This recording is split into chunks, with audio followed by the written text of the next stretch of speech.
This latest collection has this all come around because it's lovely, it's vibrant. I love. But it's so usable. Yes. It's I mean, that's the. I love this. No, where's my favourite? I love hot run. And also, Julian Chichester's used it on a fabulously designed chair. So nice. Yeah.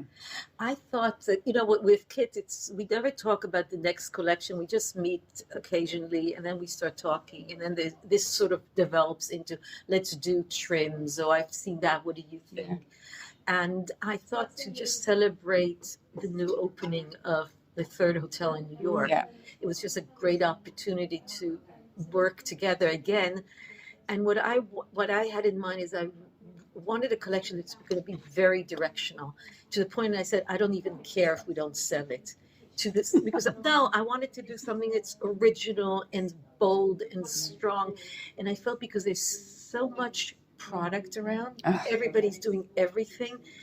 The only interesting path for me is to do something that's original and out of the box and exciting. So that's how we started the conversation.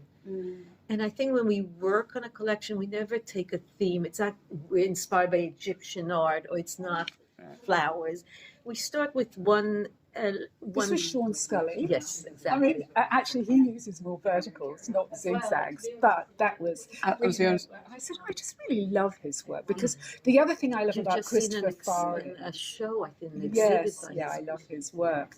But what I love about Christopher Farr is that they're so influenced by artists, and it's directed by that.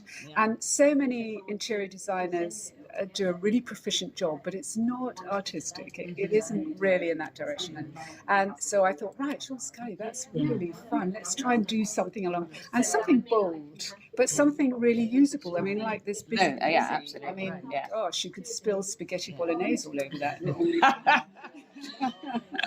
Yes, and you worked together with the colour. I mean, obviously Christopher Farr very much have your own colours, but they translate very well between the two of you. I think the thing is that once you start growing your collection, you just make sure that actually they can cross over, and there will be favourite colours that then just come back again and again. And so that the beauty is if you can actually get them all working together. That's the nicest thing. If you're dealing with just people who are trying to put their homes together, you've got to give them a fighting chance. Oh, yeah, absolutely. Yeah. Make it easy to do.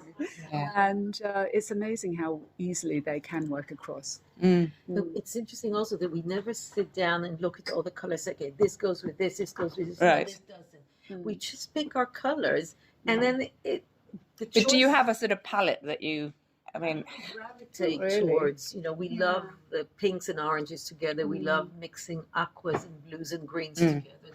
But then, you know, it's quite open. You know, we've introduced a charcoal. We've never used charcoal. Okay.